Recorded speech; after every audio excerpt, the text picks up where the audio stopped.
네, 오늘 말씀은 누가복음의 말씀입니다.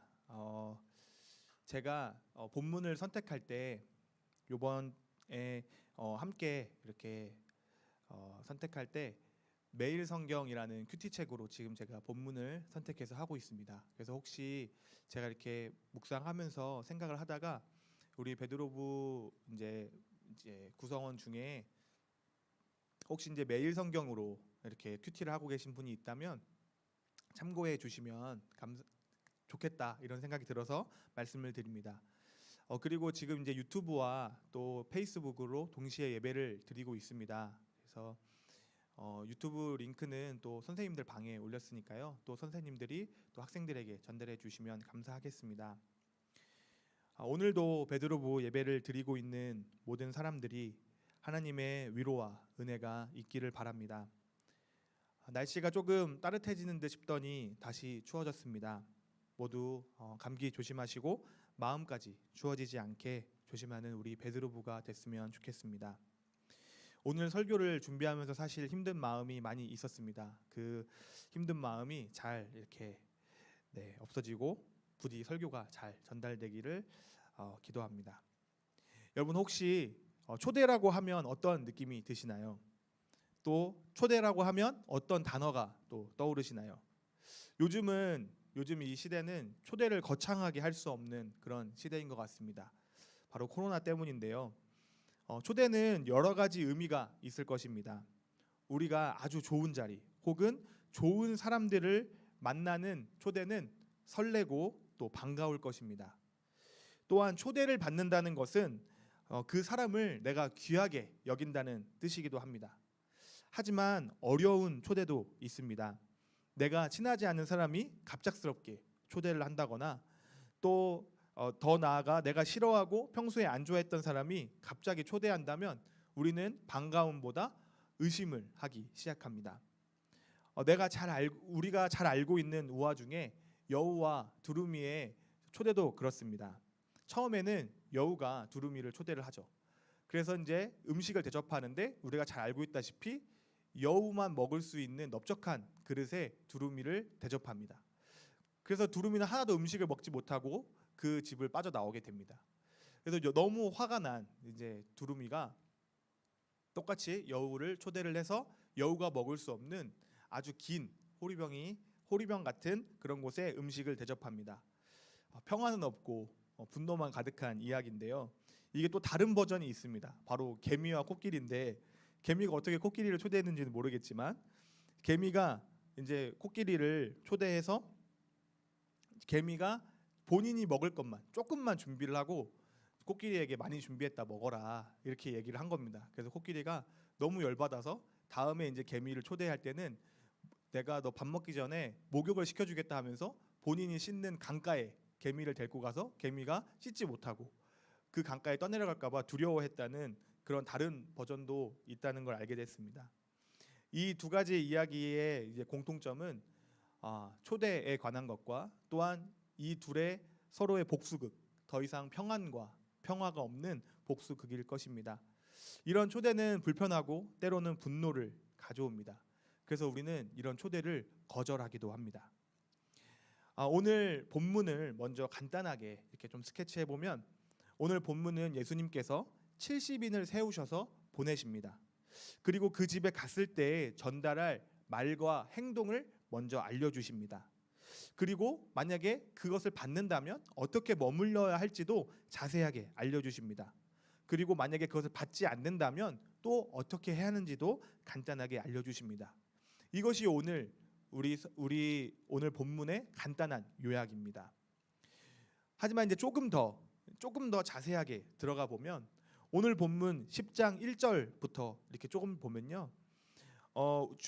그 후에 주께서 따로 70인을 세우사 친히 가시려는 말이 있습니다. 무슨 말이냐면 예수님도 가시려는 곳에 먼저 70인을 짝지어서 보냈다는 겁니다. 예수님이 가지 않으려는 곳이 아니라 예수님이 가시려는 곳에 먼저 사자를 보냈다는 이야기입니다. 제가 저번 주에 살짝 말씀드렸다시피 오늘 이 누가복음을 또한 잘 이해하기 위해서 저희가 어떤 도구, 안경을 이제 쓰고 이렇게 봐야 되는데요. 처음 이 글을 받았을 때, 처음 이 글을 읽은 처음의 독자의 마음을 한번 생각해 보면 좋겠습니다. 이렇게 생각해 봤을 때 두 가지가 보이는데, 하나는 유대인들의 개념 중에서 보내어진 자에 대한 개념입니다. 예수님은 친히 가실 곳에 본인 대신 우선 두 명씩 해서 70인을 보내셨습니다. 유대인은 특히 보내어진 자와 보낸 자, 이 두 사람의 권위가 똑같다고 생각했습니다. 쉽게 다시 말하면 우리가 왕의 대사를 이제 다른 나라에 보낼 때 그 대사가 왕의 대접을 비슷하게 받는 것처럼 같은 권위가 있었습니다. 유대인들은 이것이 굉장히 더 강하게 인식이 있었습니다. 그래서 만약에 제가 다른 사람을 보내면, 제 이름으로 가면 그 사람은 전도사의 권위를 갖고 가는 것과 같은 것입니다. 그래서 사복음서에는 보낸 자와 보내어진 자에 관한 이야기가 굉장히 많이 있습니다. 예수님께서 특히 바리새인들의 분노를 샀던 것 중에 하나는 내가 하나님께로부터 왔다라는 고백이었습니다.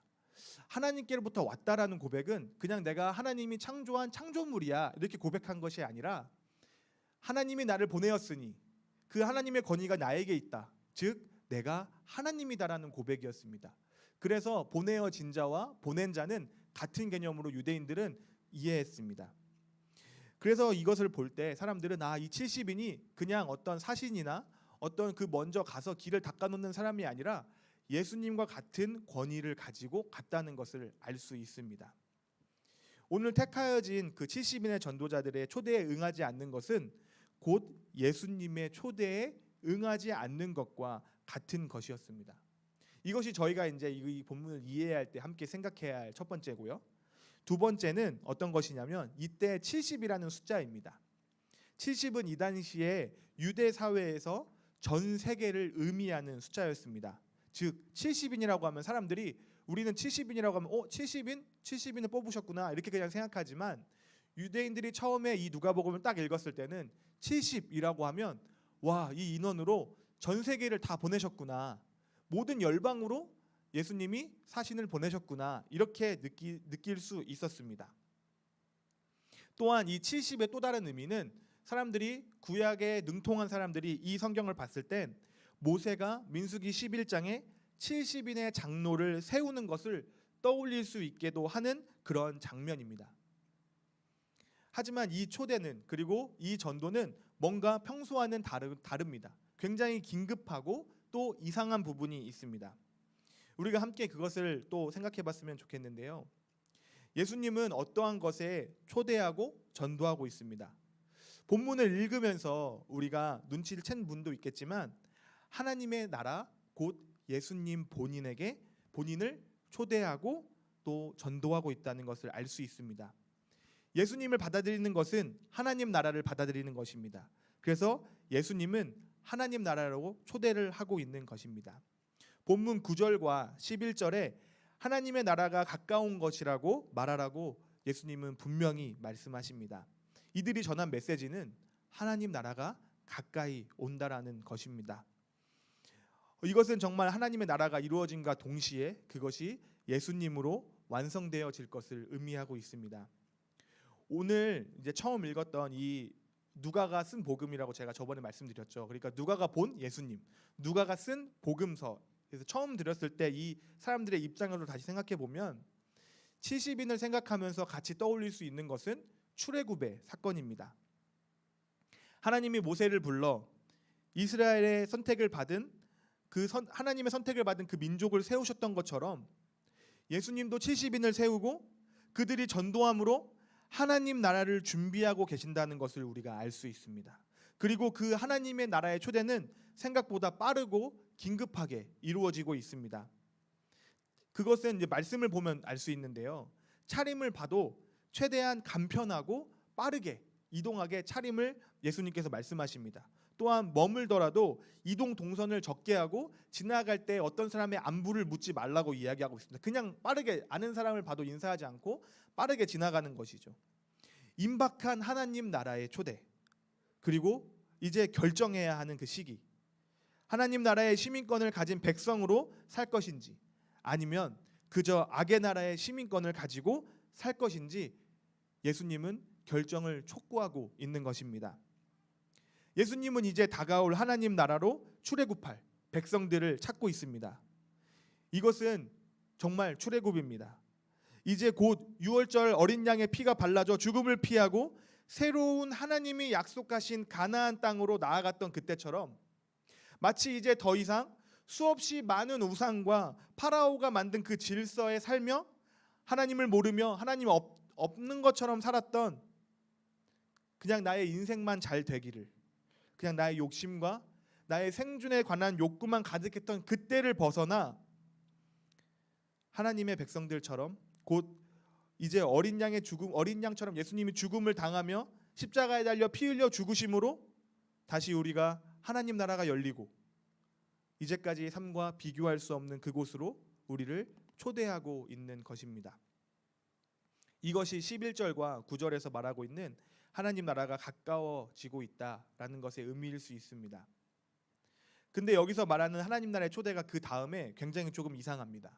어떤 부분이 이상하냐면, 사람들에게 하나님 나라가 가까워진다고 말하기 전에 평안을 이야기하고 있습니다. 여기서 평안은 샬롬을 말합니다. 진정한 평안, 아무도 줄 수 없는 하나님만 줄 수 있는 그 평안을 이야기하고 있습니다.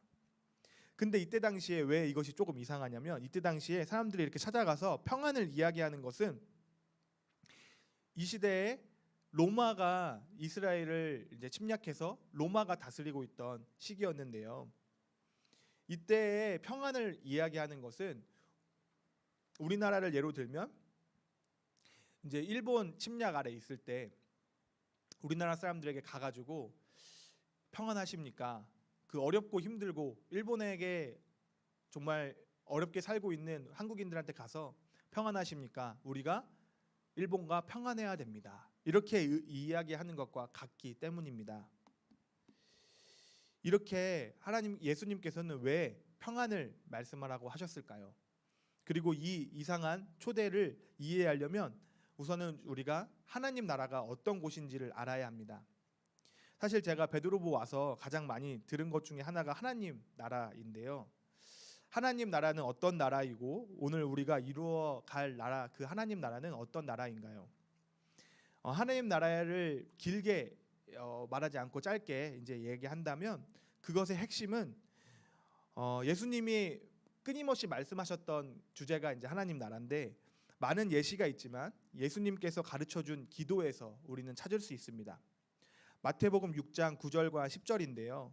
그러므로 너희는 이렇게 기도하라. 하늘에 계신 우리 아버지여, 이름이 거룩히 여김을 받으시오며 나라가 임하시오며 뜻이 하늘에서 이루어진 것 같이 땅에서도 이루어지이다. 아멘. 이 말씀을 보면 하나님 나라가 나옵니다. 나라가 임하시오며 뜻이 하늘에서 이루어진 것 같이 땅에서도 이루어지리라. 즉, 그 나라가 하늘에서 이루어진 것 같이 땅에서도 하나님 나라가 이루어지길 바란다는 기도입니다. 이 말은 하나님의 통치가, 하나님이 왕이 되시고 하나님이 주인 되심이 그 하늘에서 이미 이루어진 것 같이 아직 이루어지지 않는 이 땅에서 하나님의 통치가 이루어지기를 원한다는 기도입니다. 그래서 하나님 나라는 우리가 쉽게 생각하는 천국이라고 했을 때 어떤 우리가 죽어서 가는 그 장소, 그뿐만이 아니라 하나님의 통치가 이루어지고 하나님이 주인 되심이 이루어지는 바로 그곳이 하나님 나라입니다. 하나님 나라는 그의 통치가 이루어지는 곳이며, 그곳에 임하며 그곳에 임한 하나님 나라는 능력을 나타내게 됩니다. 하지만 이 능력은 우리가 생각하는 능력과는 좀 다를 수 있습니다. 또한 누구나 예수님을 내 삶의 주인으로 모셔서 내 마음에 하나님 나라가 임할 수 있도록 결단한다면 그곳이 바로 하나님 나라가 됩니다. 어디서나 하나님 나라의 백성으로, 하나님의 통치를 당하는 사람으로 내 옆을 섬기고 도와준다면 그곳이 하나님 나라가 되는 것입니다. 사실 오늘 조금 더 집중하여 나누고 싶은 것은 이 성경 말씀에 우리가 같이 함께 이해하고 말씀을 받는 것도 그렇지만 이 말씀이 말하고 있는 그 내용에 대해서 한 번 더 나누고 싶은데, 제가 계속 이야기하고 있는 이상한 평안입니다. 이 나라 제가 말씀드린 하나님 나라, 정말 좋은 나라이고 정말 예수님이 피 흘리며 우리에게 주신 구원, 그리고 정말 예수님이 죽기까지 사랑하시고 죽기까지 순종하시면서 이룬 그 하나님 나라인데, 그 하나님 나라가 언제부터 우리만의 리그가 되고 있는 것 같습니다. 오늘 샬롬을 이야기합니다. 샬롬, 진정한 평안. 하나님 나라가 있는 곳에는 진정한 평화가 있습니다. 정말 완전한 평화가 있지만 어쩌면 이 땅에서는 이루어지지 않을지도 모른다는 생각이 많이 들기도 합니다. 하지만 그 하나님 나라에 속한 사람은 그 평안을 이루기 위해 노력하는 사람들이 바로 우리 기독교인들입니다. 저는 사실 이렇게 설교 시간에 정치에 관련된 이야기를 하는 것을 좋아하지 않습니다. 왜냐하면 그 정치는 개인적인 생각과 견해가 너무 많이 들어가고 또 그 생각은 언제든지 사석에서 자유롭게 나눌 수 있기 때문에 저는 설교 시간에 하나님 말씀이 선포되는 자리여서 제가 이제 정치적인 이야기는 하지 않습니다. 그리고 그것이 또 그 팩트만 하더라도 저의 생각일까봐 이야기하지 않습니다. 그래서 제가 오늘 가져온 통계와 자료들은 정치적인 어떤 성향을 갖고 있는 것이 아니라 그냥 오늘 우리가 함께 현재 상황을 좀 분석하고 생각하고 좀 고민해봤으면 좋겠다는 것으로 가지고 왔으니 그냥 그대로 한번 받아주셨으면 좋겠습니다. 코로나19 사태 이후 일부 언론에서 조사한 한국 교회 신뢰도 조사, 한국 교회를 얼만큼 믿고 있는가, 한국 교회가 선한 곳, 교회가 좋은 곳이라는 이미지를 갖고 있느냐에 대한 질문을 던졌습니다. 이제 코로나 이후의 질문인데요. 한 몇 퍼센트 될 거라고 생각하십니까? 한국 교회는 좋다, 한국 교회는 좋은 곳이다. 뭐 언론에 따라 다를 수 있겠지만 제가 본 언론은 23%라고 답을 했습니다. 거꾸로 말하면 한국 교회를 더 이상 신뢰하지 않고 한국 교회는 더 이상 하나님 나라인가? 라고 말하는 사람들이 77%나 된다는 말입니다. 하나님 나라는 너무 좋은 곳이고 하나님 지배 안에 있는 것이 너무 행복하다는 말을 사회에게 말하기 부끄러운 수치일 수 있습니다. 우리가 그렇게 말한다면 그래서 너희는 잘하고 있니? 그 하나님 나라를 잘 이루니까 그렇게 너의 교회, 너의 예배, 너만을 생각하면서 남에게 피해를 끼치고 있는 건 아니니? 이렇게 되묻는 사회가 돼버렸습니다. 이런 측면이 한 측면이 있고요. 또 다른 측면은 항상 이제 모든 것은 양면이 있기 마련인데 교회의 잘못을 부각하는 측면도 확실히 있습니다. 이것은 이제 기독교 단체의 통계와 질병관리본부청에서 나온 통계를 제가 이제 합친 건데요. 이 질병관리본부의 통계는 1월 21일 아주 따끈따끈한 통계입니다. 이제 개신교 기독교 단체에서 통계를 냈을 때는 어떤 질문을 했냐면 전체 우리나라에서 코로나 걸린 발병자 중에 기독교 교회에서 개신교에서 발생한 코로나 비율이 몇 퍼센트라고 생각하냐를 물어봤습니다. 여러분은 몇 퍼센트라고 생각하십니까? 여러분이 느끼기에 코로나 걸린 그 발병자 중에 우리 한국 교회 개신교가 차지한 비율이 몇 퍼센트라고 생각하십니까? 다수의 사람들이 그 인식이 44% 평균으로 44%라고 생각했다고 합니다. 44% 정도는 그러니까 반 조금 안 되게는 모두 개신교에서 나온 거 아닌가라고 사람들이 인식하고 있다는 것입니다. 그러면 1월 21일 질병관리본부청에서 발표한 개신교 발 코로나는 몇 퍼센트일까요? 전체 발병자 중에 개신교에서 발생한 코로나 비율은 몇 퍼센트일까요? 질병관리본부청에서 나온 통계는 11%라고 합니다. 우리의 인식과 실제 개신교에서 발생한 수치가 상당히 많은 차이를 보이고 있는 것을 볼 수 있습니다. 조금 아쉬운 것은 이제 이 11%는 신천지를 뺀 것인데 일부 언론에서 신천지 교회라는 뒤에 신천지 앞 뒤에 교회라는 이제 말을 붙이면서 이걸 잘 모르시는 분들은 이제 신천지 교회와 그냥 교회의 차이를 잘 모르시는 분들은 그냥 교회라고 생각하는 또 어려움도 있는 것 같습니다.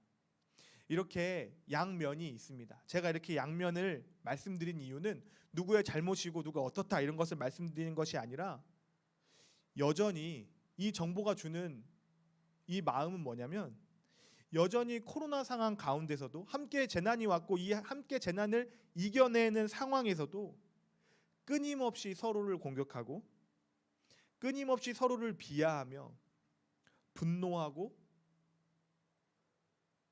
서로를 공격하고 있는 대한민국을 말하고 싶습니다.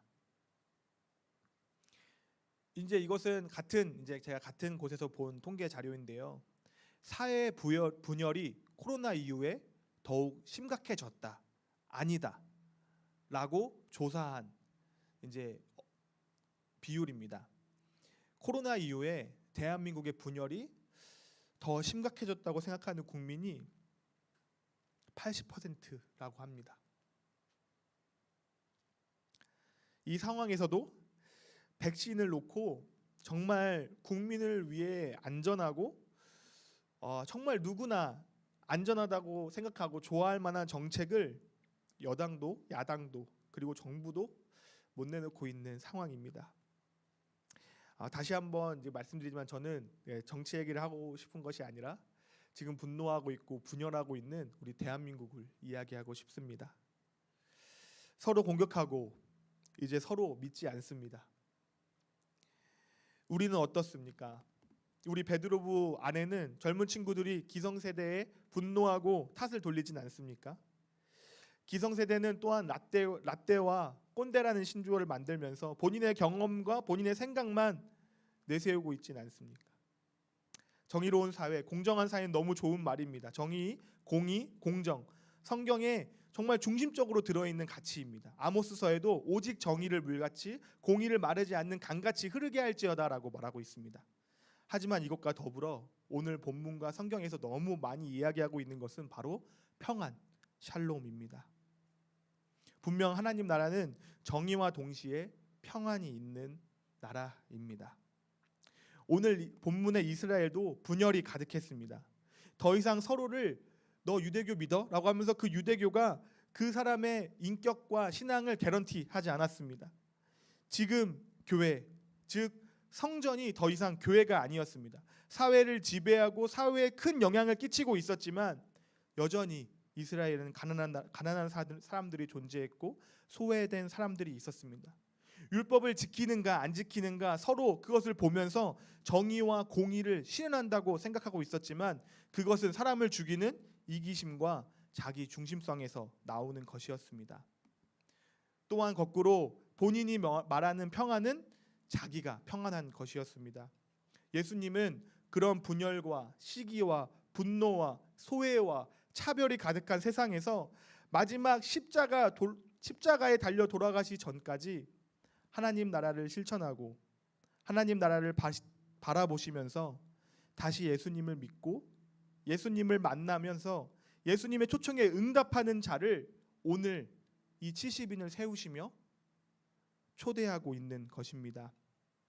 더 이상 복만 추구하는 기독교를 믿고 신을 믿고 종교를 믿으며 나의 유익을 추구하는 사람들이 아니라 이런 분열된 상황에서도 사회의 악의 세력에서 온전히 벗어나 예수님의 마음으로 정말 예수님을 내 마음의 주인으로 삼고 정말 성경에서 이야기하고 있는 뜻대로 살기 원하는 자들 오늘 예수님은 찾고 계십니다.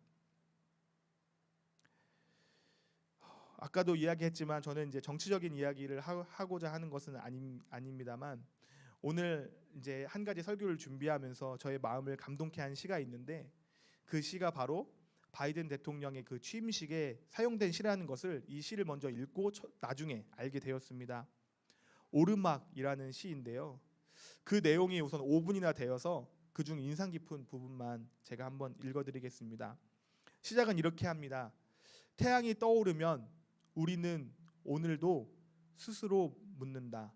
끝이 보이지 않는 이 어둠 속에서 과연 빛을 찾을 수 있을까? 이렇게 물음으로 시작한 시는 마지막에 이렇게 이야기합니다. 언제나 환한 빛이 가득하다. 우리가 용기를 내어 쳐다볼 수 있다면, 우리가 용기를 내어 자유를 수 있다면, 이렇게 끝이 납니다. 언제나 빛은 가득합니다. 언제나 평화의 기회는 있고 예수님은 우리와 함께 계십니다.